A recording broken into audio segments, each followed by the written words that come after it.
Hello and welcome to another episode of Crushing Comics, the show where I fall in love with my comic book collection all over again. I have a new stack of book here, a brick of comic book. The thing I want to talk about though, and my shirt made me think about it, is total non sequitur. What do you find gross? Okay, so I am grossed out by a lot of things. I was not a kid who liked playing in the mud or getting dirty or things that were slimy. I was not that kid. And I thought of it because this shirt is this Medusa woman. I love this shirt. It's another Black Girl Nerd shirt. And I do not like snakes. And I have a friend back in the States, one of my very dear, very best friends, who started buying snakes for her kids. And now she's actually to the point where they're breeding pinky mice to feed to the snakes so that they don't have to keep buying the mice. And they also have pet tarantulas. I'm like, no sir, I don't want any of those things. But it also made me think about, like, how much is that rooted in your childhood? I mean, you might not think, maybe you're the kind of person who did play in dirt and did love to pick up snakes or whatever. But you probably have some other thing that you think are gross. Maybe it's like a certain kind of food. One of my friends in Philly that I used to work with, who I love, was really freaked out by a lot of fruits. She barely ate any fruits. She just thought fruits were gross. And I just think it's interesting how that develops over time. Like, there's very few things that you didn't used to think are gross, but then decide that are gross when you're an adult. At least that's been my experience.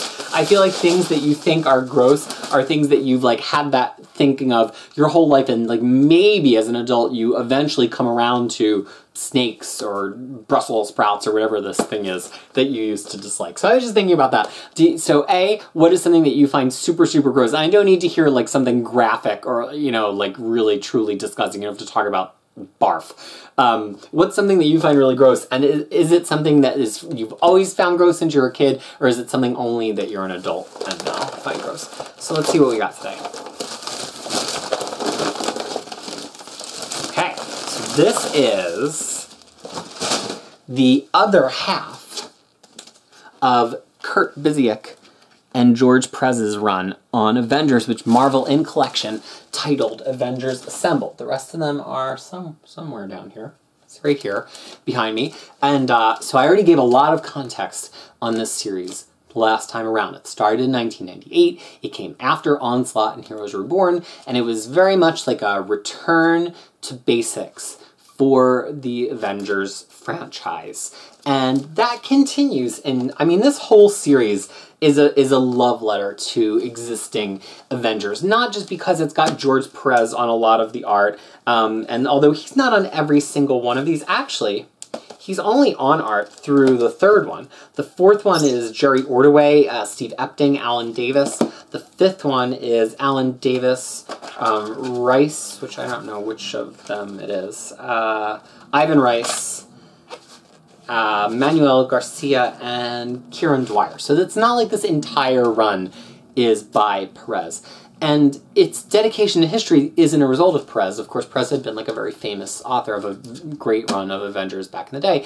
It's Busiek. Busiek is one of these writers whose fandom was born out of reading Silver Age comic books, and he's very reverential of those comic books and references them without being a slave to them. So he's Busiek, somebody who writes great news stories even though they reference and respect old comic books.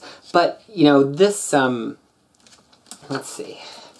So this run continues through, we're still not into a crossover era. We're in the early 2000s here. He's doing things with Kang. He's doing things with the Winter Guard. He's doing things with Count Nefaria. We see in this period, actually this is a good point, the Avengers finally kind of knock up against the Thunderbolts here. So the Thunderbolts had been started in 1997, also by Busiek, and were kind of the anti-Avengers because they sprung up, all the Avengers were gone, and they were all villains kind of pretending to be heroes. So now, by the third volume, we are now 2 years into them operating side by side. It's around the year 2000, 2001, and finally the Avengers and the Thunderbolts are starting to have run-ins together, which are exacerbated by the fact that Hawkeye is now acting as an advisor to the Thunderbolts, when of course Hawkeye is also a very legendary Avenger. So there's that as a theme in some of these books.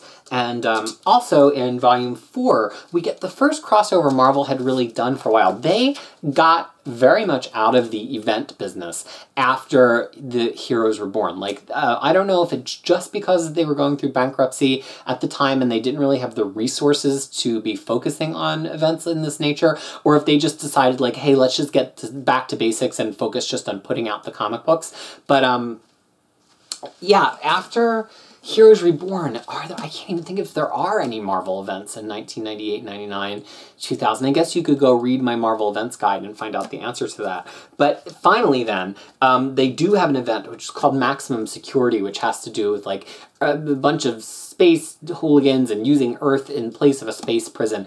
And it briefly crosses over into books. There's only like an issue or two of each book that has a tie-in to Maximum Security. But Maximum Security 1 through 3 and its tie-in Dangerous Planet are collected entirely within Avengers Assemble Volume 4.